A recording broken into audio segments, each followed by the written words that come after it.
I was gonna wait for like the insurance companies to like respond or say anything about what's going on before making a video, just because I wanted to get a full story prior to doing this.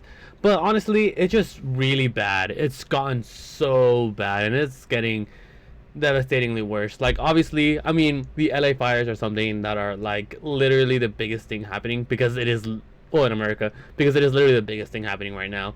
Like it's so fucking bad, and so many people are just like literally in a tragic place right now thanks to this happening. Like it's gotten so bad to the point that there's actually fire tornadoes happening in LA. Like that shit's fucking wild, so fucking crazy to me.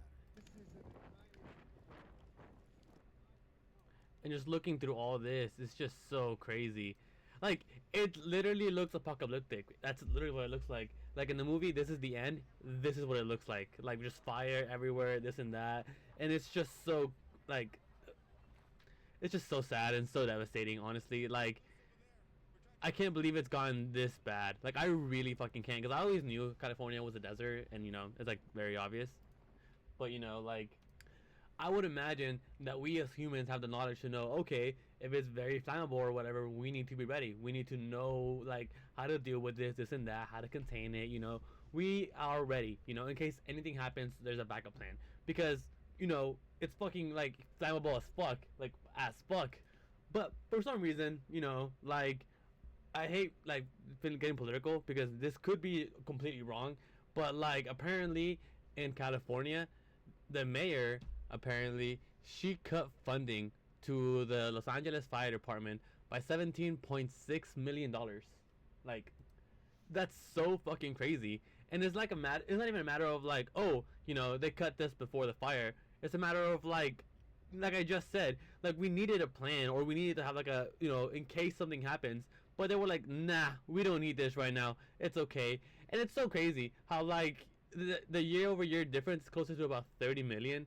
Like that's fucking wild to me. Like what were they thinking? Literally, what were they thinking? That's so crazy to me. And like now, it's a matter of like you can't contain this. They literally cannot contain this. Like there's so like look at these reasons why they can contain it.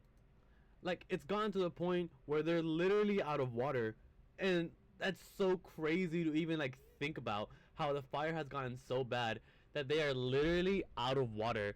And it's mostly because like that was in part because those who designed the system did not account for the stunning speed at which multiple fires would race through the Los Angeles area this week. And that's just so crazy to me. Like running out of water, like the fire department, like, and it's just awful to read, and it's awful to like see and everything. And like in all honesty, like I can't believe it's happened. I really cannot believe it's happened. Like I said, like it's a matter of like, yeah, I knew it was a desert, and I knew that it was a matter of like time before a fire broke out. But I imagine that knowing exactly where you are and what's going to happen, be prepared. But apparently they weren't, and that's just something that I really can't get over. And it's not even a matter of like, oh, it's a forest fire, it's in the forest, at least no one was hurt. No, like thousands and thousands of people are like missing homes, like literally in the hundreds of thousands. Like literally more than 153,000 people are under evacuation orders, and another 166,000 are under evacuation warnings. Like that's so crazy to think about. 300,000 people are literally like basically being told like, hey, you need to leave for your own safety, because if not, like the worst is gonna happen. And not only are they like missing their homes and being evacuated and whatever, like they're literally not surviving. Like 12,000 structures have been razed by the fires, have been destroyed by the fire. 5,300 structures and 426 houses. Like that's a shit ton of buildings, and it's like that's the city. That's literally more. That's bigger than where I live. Not even just where I live, but the neighboring towns. That's literally as big as that. And something else that bothers me as well is the fact that like all this stress has also been like has also caused a lot of like burglary, looting, ID theft, possession of well, possession of narcotics and firearms. That's separate. But more I think looting. I've heard that looting has been a really big problem, and it's like something that like I can't believe is also happening. Just simply looking at this live footage, like I am not surprised. I am literally not surprised. Like holy shit. Holy shit. That's literally apocalyptic. That's literally what that fucking looks like. That's like the beginning of a game. It's about war. When games start like talking about war, this and that, like it's just so crazy. And right here, seeing that, like, people trying to get through or people trying to help or whatever, like, oh my god, oh my god, like, just look at this, literally, like, Video showing the absolute devastation in the Pacific Palisades. Footage reveals mile after mile of scorched earth where beautiful homes once existed.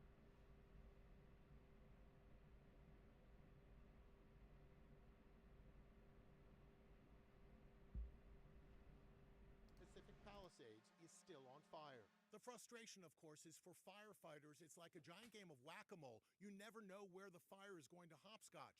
Hours ago, this house was fine, but it caught fire this morning. The entire house was decimated by flames. Dramatic footage shows a cliffside home engulfed in towering flames. It's a total loss. But less severe wind conditions did allow firefighters to finally gain the upper hand, launching water drops from helicopters to save the heart of Hollywood. Fury is growing today over the lack of water supply that has hindered firefighters as they battle fires around Los Angeles. like, it's crazy to me how it's not even a matter of, like, also it's like also running out of water, but it's the weather being against him. Like, it's like literally the weather being against him, because as you heard him say, like, because of less severe wind, they were actually able to get a helicopter up and drop water on it, but they had to literally wait for the wind to calm down because it was literally that like horribly windy. Like, that's that's so fucking crazy to me. And to make matters like 10 times worse, as if they weren't already bad, like, insurance policies that literally have a thing for the fire specifically just dropped a bunch of clients. They literally just dropped a bunch of clients. Like, why? Especially in that fucking area. About 1,600 policies in the Pacific Palisades were dropped by State Farm in July, California Department of Insurance spokesman, blah blah blah blah. And then they dropped more than 2,000 policies in two other Los Angeles zip codes. Like, what the actual fuck, literally.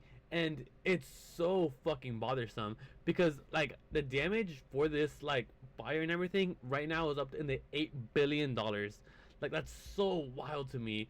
And then they give you the most, like, bitch ass fucking, like, cover your own ass fucking answer that doesn't even cover your own fucking ass. It's a matter of, like, our number one priority right now is the safety, blah blah blah blah blah blah blah blah. And it's like a matter of, like, you piece of shit. Like, you literally like, you literal piece of shit. Like, that angers me so much. It really does. And I know it happened, like, prior to the fire, because it happened in July and it happened last year. But, well, last year July obviously. But still, like, what the fuck? You're literally in the area that's fucking flammable as fuck. What were they thinking? Like, holy fucking shit. Like, I'm gonna go on a little bit of a rant because I fucking hate insurance companies, like, so fucking much, because you need insurance. Like, for most of the things, like, at least in the car, you need car insurance to, like, drive it and everything, obviously, because if anything happens, you need to be ready. But it's like a matter of, like, they don't cover you half the time. They really don't. And a lot of, like, what's it called, like, health insurances, this and that, blah blah blah, like it's all such bullshit, and I hate it so fucking much. And it's a matter of, like, just literal corporate greed. And it's something that it always bothers me when I hear about this stuff kind of happening. But, like, seeing it happen, like, firsthand, like, with, like, all this going on, it bothers me so much. It literally does. It, like, angers me to my core, because it's like they're just they're the biggest pieces of shit ever. They literally are, and I can't get over how much I hate them. I really do. And it's a matter of, like, it's convenient when it's necessary, because I pay for insurance, I pay for health, and I pay for dental. And so when I go do that, like, just general checkup and whatever, cool, whatever, this and that. But whenever you need a surgery that's literally, like, life or death, and insurance companies are like, do you really need it? Like, is there a cheaper option? This and that, blah blah blah. Like, it bothers me so fucking much, and I can't get over that. And it's just so fucking crazy. Like, it really is, and I hate this entire situation. But a lightheartedness part of this is, like, seeing the people come out and help. Like, I really do like that. Like, I know there's a lot of people out there who are trying to help the people who are, like, missing a home by giving them food, by giving them a place to, like, stay or this or that, blah blah. Like, that is something that's good. That's something that's come from this that I like hearing about, because it's a matter of, like, not everybody's a bad guy, not everybody's greedy, not everybody's looting. And obviously that's something that's always been the case. There's all, and where there's bad, there's good to a certain extent. But, like, I love hearing the stories. Like this story right here, where it's like Latino immigrants rushed in to put out fires. Like, and it's literally like Latino immigrants and just like in the neighborhoods and whatever. And these aren't firefighters; these are just like regular people out here just helping out in whatever way they can. And it's just something that I can always like love, honestly, because like I said, they're not firefighters; they're just out to help as much as they can, and that's something that I respect so much because it's a matter of like even as little help as you can give, that's a big help. And it's also a matter of like also Canada and Mexico are sending in firefighters to actually help, and I love to hear that. I really do. Like at some point, we helped like we sent more than 2,000 American firefighters to help Canada fight a wildfire in Alberta, Quebec, and British Columbia in 2023, and they returned the favor. And then Mexico quickly followed, dispatching a crew of firefighters early Saturday. Like we're like other people, other countries are helping out, and I love that. I really do. And I also love this part, like before the party in Mexico City for California, Mexican firefighters helped the flag of California, Mexico. I love that. I love that. You know what I mean? Like it's a matter of just like other people, other countries are helping out. You see, I love to see it. I really do. And as this article reads, it's oh, the wrong article. Hold on. Cooperation has no borders, and its solidarity with the people of California. Like I really do. I really love seeing all this happening and like everybody helping. You know what I mean? Like obviously I don't like seeing the fire happening, but I love seeing people help and people coming out and everything because it's like a really big deal. And not even just a matter of like regular people. Like this porn star has literally come out and said, "Hey, if you want to buy my underwear, all the money you spend on buying my underwear, I will give that to the GoFundMe for the Wildlife Relief Fund." And like that's so crazy to me. Like yeah, you can make the argument that, oh wait, she should just donate the money herself or this and that, blah blah blah. But I understand the thought process of like, hey, if you don't want to donate, you'll get a reward for donating. You know what I mean?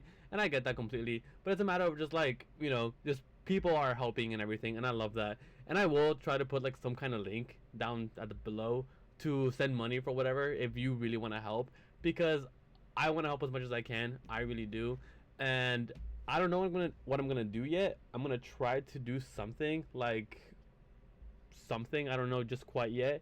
But the point is, like this entire thing is so crazy to me. And like I said, I was gonna wait for insurance policies to like insurance holders to come out and say something, but like they really haven't, and I doubt they really will because like why would they? Literally, why would they? But I really hope everything works out. I really do. I know there's a million things happening, and I know like there's so many people like without homes and everything, and this and that, blah blah blah, and it's awful. It really is awful. And honestly, at the end of the day, like I just wish everybody the best. I really do, and I'm gonna try to help in any way I can, and I hope you do as well. But yeah, honestly, like yeah, take care. Goodbye.